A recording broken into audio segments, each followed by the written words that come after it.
All right, so we, I'm in the home office today. Pretty much what's happening now, the market materials now. The market, if you want to see what I'm watching right now. So it looks like some realism is coming back into the grand scheme of things. But here's what I think, and I'll just go on record to repeat myself. I don't think that we're going to see a global lockdown again because, you know, this is a bit of psychology now, but you know, when they say, forgive me, just work with the illustration, they say the first time somebody points a gun at you, you probably be shell shocked, understandably.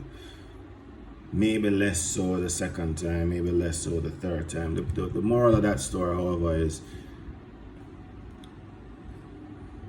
things tend to lose effect the more people become familiar with them.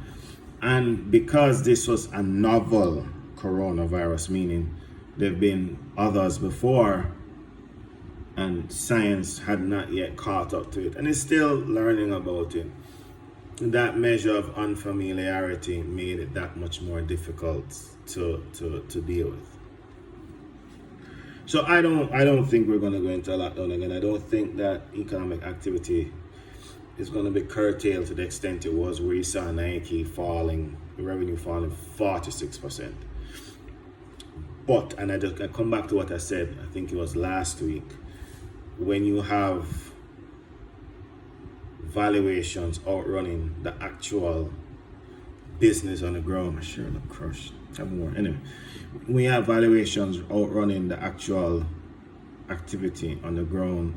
That's when you're going to have a correction. So if you're a buyer, you'd be measured. If you're a seller, you would sell, because it would seem that the odds are likely to figure that a correction is coming.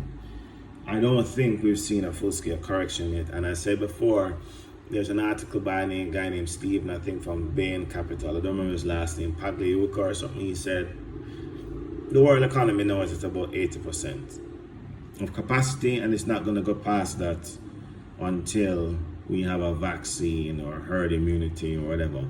I actually think that was spot on.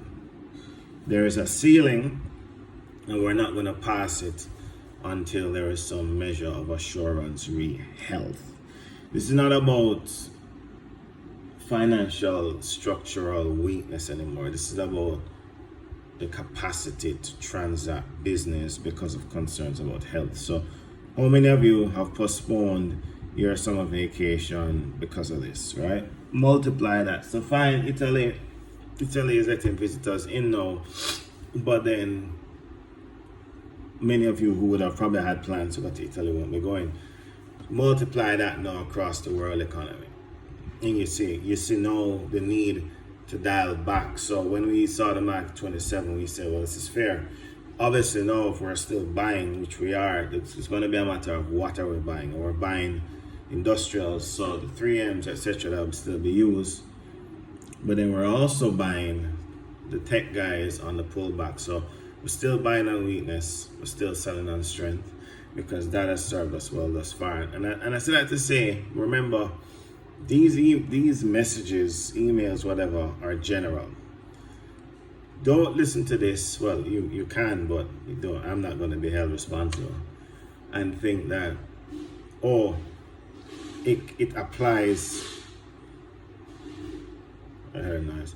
It applies uniformly to every viewer of this, regardless of their timing of getting into the market, etc. Really, that's not going to be what surfaces in a presentation such as this, or a format such as this. This is just general conversation. I really expect that. So if you bought stock with us last week and you hear me talking about selling, it is not a call to you to sell, because if you're a client, you would be hearing from me separately. It is just a general discussion, and if you want to use my default scenario, it is for the person who bought stock in 2012. So that's kind of what I'd be coming from. So you'll be talking profits of 300-400% across a few sectors. Who is more or less playing with the house's money? This is not. So I said all that to say, enjoy the videos, but perspective. Enjoy the weekend.